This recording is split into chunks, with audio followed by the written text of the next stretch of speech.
Bonjour à tous. Aujourd'hui, dans notre série Terroir gourmand, nous partons de le Morbihan, sur la presqu'île de Rhuys. Marine nous amènera sur ses parcs à huîtres, tandis que Gurvan nous présentera le seul fromage local. Nous découvrirons aussi le gochial, une brioche née il y a plus d'un siècle, et une spiruline 100% à l'eau de mer, un procédé unique au monde. Je vous laisse apprécier quelques-unes des richesses de ce terroir, et je vous donne rendez-vous juste après pour une nouvelle recette. A tout de suite.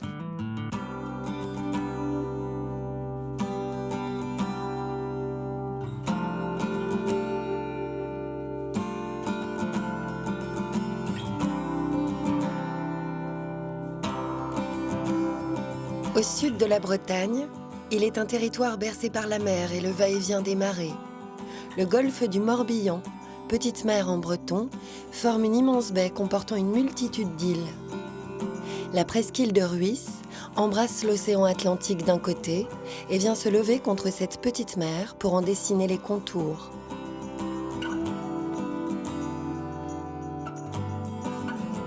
Étendue sur 25 km, la presqu'île de Rhuys doit son nom au moine Saint Gilda, qui fit construire une abbaye celtique au VIe siècle. L'ensemble de son patrimoine bâti est chargé d'histoire, comme en témoigne le cairn du Petit Mont, construit il y a 6000 ans, et le château de Sussigno datant du Moyen-Âge, pour y accueillir les ducs de Bretagne. La nature et les paysages de la presqu'île sont tout aussi variés. À l'est, de grandes plages de sable blanc se mêlent à l'Atlantique et des pointes rocheuses se dressent face au large, semblant saluer les îles de Watt, Edic et Belle-Île-en-Mer. À l'ouest, les vasières sont un véritable havre de paix pour les oiseaux. À Sarzeau, le long du golfe, de nombreux ostréiculteurs élèvent des huîtres. Sur la pointe du Ruau, Marine Bougiot, accompagnée de sa belle-mère et de son compagnon, commence sa journée avec la marée. Marine et Nathalie ont repris l'entreprise familiale créée il y a 4 générations. Recule. Lorsque la mer est suffisamment basse, elles se rendent en barge à ponton sur leur parc à huîtres. Le temps est compté jusqu'au retour des flots. Alors ce matin, on va sur nos parcs, juste à côté de l'île aux œufs, et on va remettre à l'eau les huîtres qu'on a dédoublées. Nous, on a la chance d'avoir nos parcs qui sont vraiment tout proches de la terre. Donc on n'a pas beaucoup de route à faire, on a juste 2 petites minutes. Et il faut quand même attendre un petit bout de temps, parce que l'eau est quand même là, même 2 heures avant la basse mer. Aujourd'hui, le travail consiste à remettre à l'eau les huîtres dédoublées la veille. C'est bon ? Ils les ont séparées et mises dans des poches à plus grosse maille, afin qu'elles continuent leur croissance. Le golfe du Morbihan est l'un des principaux bassins ostréicoles de Bretagne, avec une production supérieure à 10 000 tonnes à l'année. Ici, les eaux du golfe accueillent une 60aine de producteurs d'huîtres. La qualité d'eau dans le golfe, on est assez privilégié. Pour les huîtres, on est en zone A. En fait, ça nous apporte beaucoup de privilèges. En fait, les huîtres, une fois qu'elles sortent de l'eau, elles sont consommables, on peut les vendre. Il n'y a vraiment aucun souci. On n'a pas l'inconvénient de devoir les mettre en bassin de purification. La qualité aussi de l'huître et la particularité de l'huître du golfe, elle se fait beaucoup grâce au courant, avec les différentes et les nombreuses îles qu'il y a à l'intérieur. Et c'est pour ça qu'on a une huître un peu particulière qui a ce bon goût iodé, la chair est bien ferme, il y a même un petit goût de noisette. Elles viennent d'un endroit magique. Lorsque les arrière-grands-parents de Marine tenaient l'entreprise, les ostréiculteurs du golfe y élevaient l'huître plate. La culture ne se faisait alors pas dans des poches en plastique, mais sur des tuiles en terre cuite. À l'époque, c'était, en tout cas de mon arrière-grand-mère, c'était que de l'huître plate, principalement en tout cas. Il y a eu une maladie en fait qui a décimé toute la production d'huîtres plates. Et ensuite, les ostréiculteurs se sont mis à produire l'huître creuse qui a trouvé sa place dans le golfe. Dans l'ostréiculture, les maladies sont fréquentes et il n'est pas rare de perdre 50% de la production. Alors la mortalité, c'est un peu notre lot quotidien maintenant dans le métier. On est obligé de faire en fonction d'elle. On fait nos calculs de production par rapport à l'achat du naissain en fonction de la mortalité qu'on estime. Donc on est toujours obligé de prévoir un petit peu plus par rapport aux productions d'avant, en fait, d'avant la mortalité. Il est déjà temps de rentrer à l'atelier. La marée a permis un travail dans les parcs d'environ 2 heures. Le temps d'accrocher les poches et d'en ramener d'autres pour mettre les huîtres à la vente. Aujourd'hui est un jour un peu particulier car ils ont reçu de nouveaux naissins. Donc en fait on vient de recevoir des huîtres là qui ont 6 mois. Et on les reçoit à cette période-là pour qu'elles prennent la pousse de printemps, en fait, pour qu'elles poussent bien par rapport au climat de l'eau, au climat ambiant. En fait, la saison est plus propice. Donc là, on s'occupe de les mettre en poche. En fait, elles sont vraiment toutes petites, donc on a choisi un maillage petit pour pas qu'elles sortent de la poche. On les laisse en mer pendant 8 mois, donc on va les retourner régulièrement. Et d'ici 8 mois, en fait, on va les dédoubler. Les huîtres ramassées aujourd'hui sont triées par calibre. Les plus petites sont réservées pour être remises dans des poches avant de repartir à l'eau à la prochaine marée. Dans l'entreprise de Marine et Nathalie, tout se fait à taille humaine et elles ne cherchent pas à agrandir leur production. Il y a beaucoup d'entreprises, effectivement, dans le Golfe qui font de la vente en gros. Nous, on préfère la vente en direct, avoir le contact avec le client et c'est des choses auxquelles on est attaché en fait.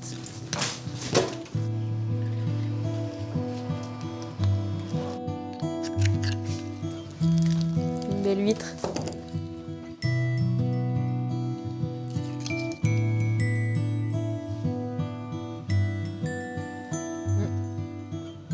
Là, on sent bien que la chair est bien ferme et le petit goût iodé spécifique du Golfe et le petit goût de noisette à la fin, c'est parfait. À quelques pas, la culture d'huîtres a été source d'inspiration pour une autre figure de la presqu'île. Marie-Gabrielle Capodano se sert des outils d'une ancienne écloserie d'huîtres pour produire de la spiruline. Aussi appelée or vert, cette microalgue est tournée vers l'avenir. Elle est considérée comme un super aliment qui booste les défenses immunitaires. Vous avez mon environnement de travail avec ici des bassins de traitement de l'eau. Pourquoi? Parce qu'on ne travaille pas l'eau en direct. Il faut absolument la filtrer, la purifier et la stériliser. Et ce premier bassin sert à cela. Quand on regarde l'eau du Golfe, elle est très dense en matière organique, en sédiments. Et au fur et à mesure qu'elle va passer dans mon système de filtration, elle va s'épurer. Habituellement, la spiruline se développe dans une eau saumâtre. Dans les fermes à spiruline, toute la production se fait dans une eau douce recalée. Depuis plusieurs années, Marie-Gabrielle a mis en place un autre système de développement. Comme on est proche du littoral, eh bien, j'ai redéployé l'expérimental avec de l'eau de mer et on est la seule entreprise au monde aujourd'hui à avoir réussi à la travailler 100% à l'eau de mer. Alors, il y a le côté nutritionnel qui évidemment est intéressant parce qu'elle va se nourrir du plasma marin, mais il y a aussi l'aspect éthique. On est dans un cadre de développement durable. C'est logique, on travaille une ressource inépuisable par rapport à l'eau douce qui est épuisable. Après 2 ans de recherche et développement, Marie-Gabrielle a réussi à mettre au point sa spiruline 100% eau de mer. Elle a procédé par sélection, en gardant les brins de spiruline qui se développaient le mieux, et au fur et à mesure, a adapté ces microalgues à leur nouveau milieu de production. On voit chacune des cellules, c'est bien vert de chlorophylle. Les spires sont superbement bien proportionnées. Là, on en voit une grande, et puis là, on en voit une petite. Ça permet de comprendre qu'elles se forment en colonie en formant des spires, d'où le nom spiruline. Quotidiennement, des mesures doivent être prises dans le milieu de culture. Densité, température, tout cela permet de connaître le stade de développement des bassins et d'envisager les futures récoltes. On vient faire un prélèvement. Ça permet de savoir si le bac est sain et si la densité est pertinente. Donc c'est ce qu'on appelle un prélèvement d'échantillons.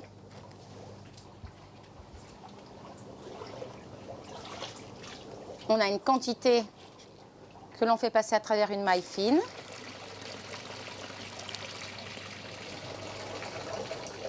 il reste les grandes spirulines qui vont être prélevées. Les restes, les petits brins, vont retomber dans le bassin, c'est ce qu'on appelle le filtrat. Et dans ce filtrat, eh bien, elles vont repartir en développement. Donc je vais leur donner à manger, je vais remettre de l'eau de mer et elles vont repartir. Souvent proposée sous forme séchée en complément alimentaire, la spiruline permet de nombreuses innovations. Marie-Gabrielle la commercialise fraîche et l'intègre directement à l'assiette. La spiruline marine permet tant en cosmétique qu'en alimentaire. Et en alimentaire, notamment en affinant les huîtres à la spiruline et en leur rajoutant un petit caviar vert. L'autre particularité, c'est celle-là. C'est le premier colorant au monde bleu issu de la mer. Donc on a toutes les possibilités ouvertes de remettre du bleu dans l'assiette, une nage bleue par exemple, qui soit 100% naturelle. La spiruline n'est pas un produit traditionnel de la presqu'île, mais s'ancre avec fierté dans son terroir grâce à l'eau de mer du Golfe. Pour dénicher un produit enraciné dans les traditions depuis plusieurs générations, il faut aller à Saint-Armel. La nuit, dans sa boulangerie, Yann prépare le gochtial. Là, on pèse le gochtial qui a poussé dans le pétrin pendant un certain temps et après, il va être roulé, ce qu'on appelle roulé. Il va être mis en boule avant d'être mis au four. Le gochtial, c'est entre le pain et la brioche et on le fait pratiquement tous les jours. C'est une spécialité de la presqu'île de Ruisse. Au départ, il était fait au mois de janvier pour la Saint-Vincent. Il était distribué à la sortie de la messe. Ça a commencé au siècle dernier, puis ça s'est vraiment développé, on va dire, aux alentours des années 1950 à peu près. La presqu'île de Ruisse est aussi connue pour avoir été une terre de vigne jusque dans les années 60. Le gochtial se dégustait alors à la Saint-Vincent, le saint patron des vignerons. Il tire son origine d'une commune voisine, le Hézeau. Ça se mange au petit déjeuner, au goûter, accompagné de beurre salé, de confiture. Certains l'accompagnent également avec du foie gras pour le côté salé. Et grillé également, ça a une autre saveur que les gens aiment bien aussi. Disons que on va dire que ça a le goût de la brioche et la consistance du pain en fait, c'est une mie ferme. Yann cuit son gochtial dans un four traditionnel en pierre datant de 1911. Après 50 minutes de cuisson, il obtient une croûte craquante et bien homogène. Bien sûr, les gens du coin connaissent bien, les touristes connaissent aussi, les gens de passage. Pour beaucoup, ça rappelle également leur enfance, quand ils étaient chez leurs grands-parents, parents. Dans sa boutique, en plus de vendre du pain et du gochtial, Yann propose aussi un bar tabac et une petite épicerie. Un lieu de vie qui ne désemplit pas dans le petit village de Saint-Armel. J'avais 7 ans, 8 ans, on venait chercher le gochtial ici, avec le père d'Éric, qui était boulanger ici. Donc après, Éric a pris sa suite, et nous, on a toujours continué à prendre le gochtial, forcément. Donc c'est vrai que la recette, bien sûr qu'on ne la connaît pas, forcément. Parce que sans ça, tout le monde se mettrait à faire le gochtial de Saint-Armel. Et donc ça, on ne veut pas. Le gochtial est un véritable produit traditionnel de ce terroir. Yann a déjà eu des propositions pour commercialiser sa recette afin de la distribuer dans toute la Bretagne, mais il a toujours refusé. Car s'il en veut du gochtial, il faut venir visiter Saint-Armel. La presqu'île de Ruisse ne manque pas de produits bien à elle. À quelques kilomètres, à Sucigno, proche du château, les vaches pinoires de Gurvan profitent de l'herbe grasse pour donner de la tome de Ruisse. Alors la bretonne pinoire, c'est une petite race de vache laitière, elle est mixte maintenant. Elle est reconnue pour ses qualités de lait et ses qualités de viande. C'était la vache française par excellence et puis avec les méthodes agricoles modernes, elle a disparu et là on est en train d'essayer de la relancer. Donc il y a plusieurs éleveurs qui essayent de relancer cette race de vache dans différents systèmes agricoles, il n'y en a pas qu'un. Donc on peut dire actuellement qu'il y a 3000, 3500 bretonnes pinoires en Bretagne et en France. Gurvan et sa femme Isabelle se sont installés il y a 20 ans sur ces parcelles, alors qu'ils ne possédaient que 2 vaches pour démarrer. Travailler avec une race locale oubliée était une évidence pour eux. D'une part pour préserver les traditions, mais aussi pour sa qualité. On est sur des laits qui sont quand même très riches en matière grasse, donc ils amènent beaucoup d'onctuosité au fromage, beaucoup de couleurs et d'onctuosité. On est sur des fromages, je ne vais pas dire sucrés, mais très très fruités, quoi. Tous les jours, pour les bretonnes pinoires, c'est le même rituel. Isabelle et Gurvan viennent les chercher pour procéder à la traite. Ah là, les filles, on y va là, oh!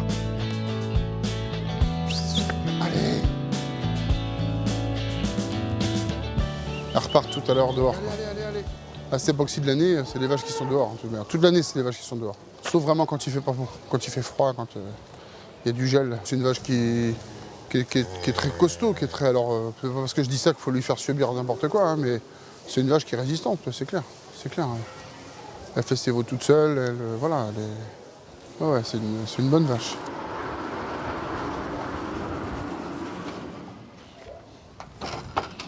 Alors en fait, on a décidé d'ouvrir la ferme pour que les gens puissent approcher le monde agricole autrement que par les médias ou la télé. Et puis aussi leur montrer qu'il y avait une agriculture un peu différente, voilà, qui était dans un autre schéma, avec de la vente directe. Et puis aussi parler de la bretonne pinoire, dire ce que c'était qu'une bretonne, que c'était un animal local, voilà, qu'il y avait du monde. Et puis aussi, c'était aussi l'objectif d'ouvrir la ferme pour que sur la presqu'île de Rhuys, les gens savent qu'ils peuvent se nourrir de bons produits sur la presqu'île. Que sur la presqu'île, il y a des gens qui transforment, qui produisent.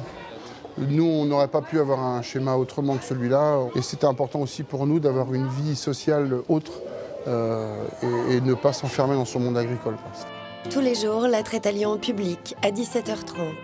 C'est une activité gratuite qui attire aussi bien les petits que les grands.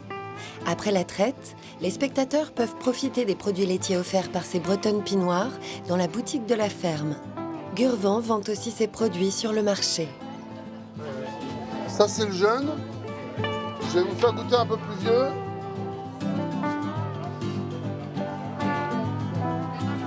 Alors, la tome de Rhuys, en fait, c'est 20 ans de travail sur le fromage. C'est 20 ans de remise en cause dans ce qu'on fait, dans différentes recettes qu'on a.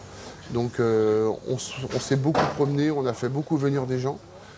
Et sur la ferme, nous on est allé voir d'autres gens qui faisaient du fromage. Et puis, c'est de toutes ces recettes-là qu'on a fait la tome de Rhuys, quoi. On est sur un affinage de 70-80 jours. On fabrique notre propre ferment. On sale au sel de Guérande. Et pour finir, on a une croûte qui s'appelle, c'est une tome sironnée. C'est un petit acarien qui vit sur le fromage et qui mange toute la croûte du fromage. Et c'est par cet acarien-là que l'aspect du fromage a cet aspect-là. C'est vraiment lui qui donne ce côté un peu éponge, un peu pierre, un peu... voilà. Et en même temps, ça amène une qualité d'affinage à l'intérieur du fromage.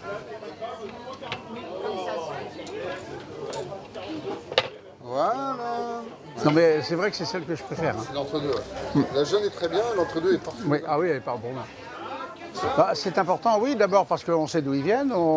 Ils sont, s'ils ne sont pas bons, ils vont pas réussir dans ce qu'ils ont fait. Or, quand on voit comment ils ont réussi cette tome et puis tout ce qu'ils vendent, c'est exceptionnel, c'est excellent. Et ils sont combien? Regardez la photo. Là, vous êtes combien? 7? 6, 7, ouais. 7. Bon, et au début, ils étaient? Bah, 2. Ils étaient 2. Bon, bah, c'est quand même pas mal. Après 20 ans de travail et de création, la tome de Rhuys s'est implantée dans une région où il n'existait pas de tradition fromagère. Et donc quand on s'est rendu compte qu'il y avait une possibilité sur le secteur ici de s'implanter avec un fromage de terroir, un fromage qui avait son identité, on s'est dit mais en fait il faut travailler sur le produit, quoi. Et effectivement la tome c'est un fromage qui est facile à faire, mais il ne faut pas faire de la tome pour faire de la tome. Nous on a fait de la tome parce qu'on voulait qu'elle soit particulière, on voulait qu'elle ait quelque chose de particulier.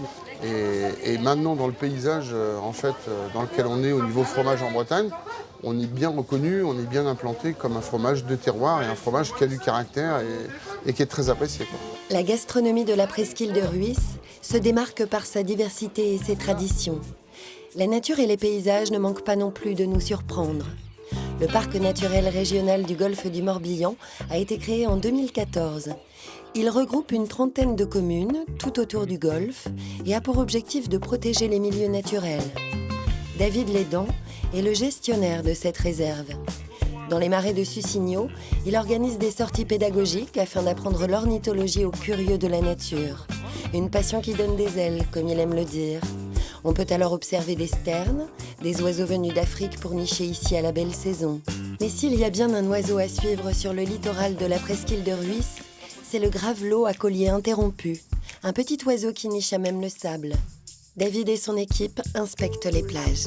On essaie de vérifier l'installation des coupes, où sont situés les nids, de façon à faire une photo qui nous permet de géolocaliser le nid et de pouvoir faire le suivi de la reproduction dès la ponte des oiseaux jusqu'au 24e jour l'éclosion et après on fait le suivi des poussins. Sur le territoire du parc naturel régional, c'est vraiment une espèce qui est fortement en déclin. Là, sur les 30 dernières années, on a perdu plus de la moitié de la population. Il y a une trentaine d'années, il y avait aux alentours de 700 couples et là on est à moins de 350. Je pense pas qu'il y en ait dans le premier non plus. Il s'agit d'être attentif pour observer ce petit oiseau des sables. Le gravelot a une couleur beige et se fond parfaitement dans son environnement. Et ça, c'est un autre mâle non bagué. Donc il y a un couple, deux couples, plus un mâle. Lui, on va voir s'il a une femelle quelque part planquée. Là, Morgane, elle est en train de faire une photo du nid. Et l'appareil photo, là, il géolocalise automatiquement. Donc comme ça, on a une photo de la ponte. Et on a surtout le point GPS précis de l'emplacement du nid. Donc là, on a fait la photo, puis on ne va pas traîner, histoire de ne pas déranger la femelle qui est par là, histoire qu'elle retourne couver. Le gravelot est un oiseau migrateur. Il passe l'hiver en Afrique et vient nicher ici, car le golfe du Morbihan est une halte de choix pour les oiseaux migrateurs. Il va nicher à l'intérieur des graviers, à l'intérieur du sable. C'est son mode de défense, pas vu, pas pris. Voilà, et plus il y a de pression sur la plage, plus évidemment il y a des chances que quelqu'un marche sur les œufs, même sans les voir. C'est vraiment pas du tout intentionnel. C'est pour ça qu'on a mis en place là, ces enclos qui, normalement, va limiter fortement l'intrusion des gens dans l'enclos et devrait permettre aux oiseaux au moins que les poussins éclosent. Nous, on les suit ici depuis 1996 et depuis 2013, on suit vraiment couple par couple, tous connus, référencés, répertoriés, ce qui est un peu un problème quand vous êtes capable de dire il y a 19 couples dans le parc naturel régional que vous pouvez limite les compter sur les doigts de la main, ça pose un problème. C'est vraiment que la population devient très fragile. Les efforts des gardes de la réserve pour préserver les gravelots et plus largement leur milieu contribuent à faire de la presqu'île de Rhuys un véritable joyau. De la tradition à l'innovation, ses habitants prouvent qu'il est possible, sur un petit territoire, de fabriquer des produits variés et de qualité, tout en respectant le terroir.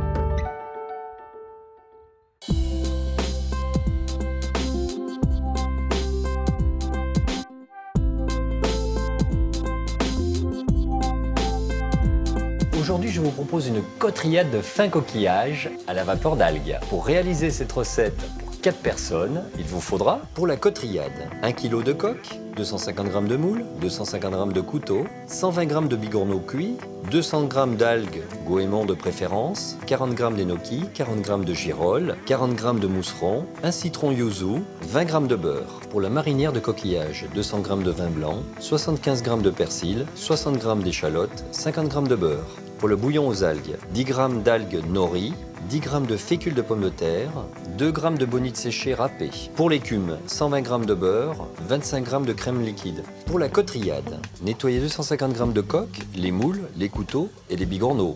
Écrasez le goémon, le verser avec de l'eau dans un panier vapeur et porter à ébullition.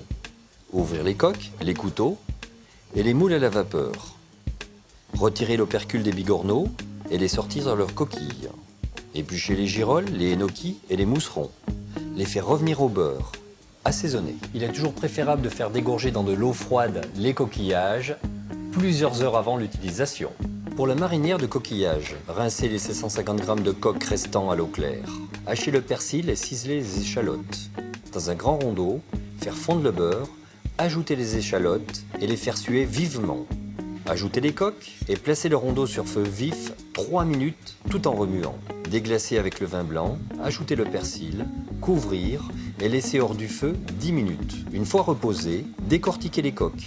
Passez le jus et le gardez pour la suite de la recette. Pour le bouillon aux algues, versez l'eau dans une casserole, ajoutez 150 g de jus de la marinière de coquillage, les algues nori, la bonite et le sel. Recouvrir la casserole d'un film alimentaire et faire chauffer à feu doux. Laissez frémir 30 minutes sans jamais atteindre l'ébullition.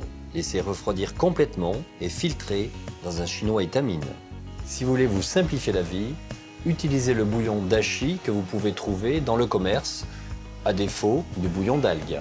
Pour l'écume, réduire le jus restant de la marinière du coquillage de moitié, monter au beurre et ajouter la crème liquide. Filtrer et réserver au chaud au bain-marie. Pour le dressage, faire chauffer le bouillon d'algues, le lier avec la fécule de pommes de terre, préalablement délayée dans de l'eau froide. Ajoutez ensuite les coquillages et les champignons. Rectifiez l'assaisonnement selon votre goût en ajoutant le jus de citron yuzu. Dressez ce mélange dans une assiette creuse. Émulsionnez la sauce et la déposez sur le bouillon. Râpez un peu de citron yuzu avant de servir. Je vous souhaite une excellente dégustation et je vous dis à bientôt.